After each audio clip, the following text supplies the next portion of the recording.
What's up, everybody? It's your boy Nerdicane doing a comic review today. This is Mystery in Madripoor #2. Left off the last one. The ladies got their butts kicked in a restaurant or casino by some villains who kind of ambushed them. I don't know who the villains. Well, I know who a few of the villains were. They're all like. Is there an E list for villains? Because if there is, then that's where these villains came from. The E list. So this actually, it's written by Jim Zub. As a story, I don't have a whole lot of problem. It's moving well. It's developing its plot. At some point in this book about hunting for Wolverine needs to show up. They need to include Wolverine in this, but I don't know what they're doing with it. But yeah, it doesn't seem to be here. I'm trying not to spoil it, but here's credit where credit's due. Jim Zub's doing an admirable job on this so far. It's not as I really think that Adamantium Agenda and Lost Weapons are a better series right now as far as this hunt for Wolverine. But this one's done okay. This one's doing okay. Here's where I have issue. Okay, get it? Issue. The art. This guy. Thony Silas? I don't know how to say that. There's inconsistency in this. Inconsistency in. Sorry, that was a cheap shot. But there's some inconsistency in this. And right here we start off, and this is Betsy. This is Psylocke.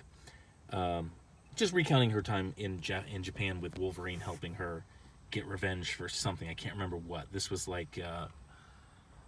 Claremont Silvestri era. I don't remember if Claremont was writing that storyline at the time, but this sword is a little wonky. It's kind of goes up, but that's me nitpicking and getting a little too in depth. But right here, it just seems like this artist is sort of trying to mimic Mark Silvestri's style from back then, and he does a pretty good job of it. Looking at this picture stirs up the memories of that time period for Marvel. But another thing is, I think Marvel needs to get it straight. Are we doing the top of the hand claws, or are we doing the between the knuckles claws for Wolverine? They need, I don't know. Me, I'm old school. I like the top of the hand claws, but anyway.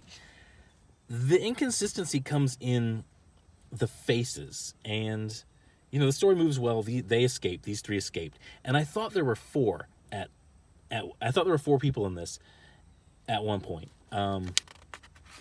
They are all drawn very similar body wise. They all have short hair.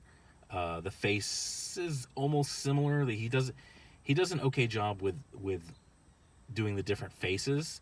I really think it's the hair that identifies these characters for who they're supposed to be. But I'll show you why I thought there was four. Not in this. Look at how young Magneto looks. I don't know. That doesn't look like a very aged Magneto. Not there. There's sort of a subplot where she eats souls, and she's getting a little power hungry, a little overfed, and it's starting to become a concern for the others. But she has taken Betsy as sort of her own little prize to feed off of, and turns out she killed her in the initial, but that's a thinly veiled surprise, because I can see right through it. Two things: Betsy's a ninja, Betsy's a psychic, and that'll be explained. I'm not going to reveal the end. When you see the end, when you buy this and you see the end, I don't know, maybe if you buy this, I'm not going to recommend this. It's just not jumping off the pages enough to fully recommend. If you buy this, you'll see at the end that those two factors come in. She's a ninja, she's a psychic, and that's how that happened. But right here, look at, this is Jubilee. Look at Jubilee's face. She's got the chin, the jawline, the chin. Even at times, her hair, I guess she has mutant hair growing powers now.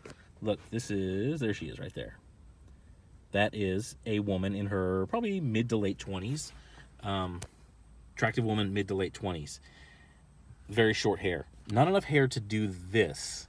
So when they leave, apparently when they left this hotel room or this hideout, her hair grew. I guess that's a new mutant power she has.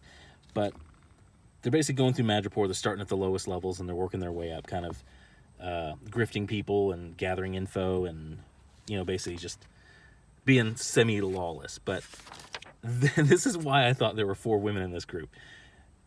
These 3, and then when I saw this scene, I was like, oh, well, there's Jubilee. And then the second time I read through this, my brain went back. I was like, wait a minute, who was this? So there's an inconsistency with the face being drawn. This is, you know, teenager, maybe early 20s. And it's a completely different face structure than this character from the previous page. So there was inconsistencies with the face. A little bit of the miasma, not too much. There's backgrounds almost throughout this thing, so I'll give them credit for that. They did their work on the backgrounds. But yeah, that was the weird thing I had about this thing. So the story goes, they track this dude down, and he has something to do with it. But he's important to the operation. So he's so important that he has a bodyguard assigned to him. And this scene was funny. Them taking out this guy was actually, I laughed. You know, this was a diversionary tactic, but just to start the fight. Kitty grabs him, phases through the floor, gets away. Then Domino grabs the guard and starts trying to phase her through this roulette table. But she's like, oh, my phasing didn't work. Let me try it again. Boom.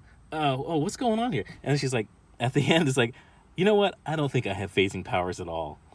That struck me as funny. Okay, that was funny, Jim Zub. If you did that, good job.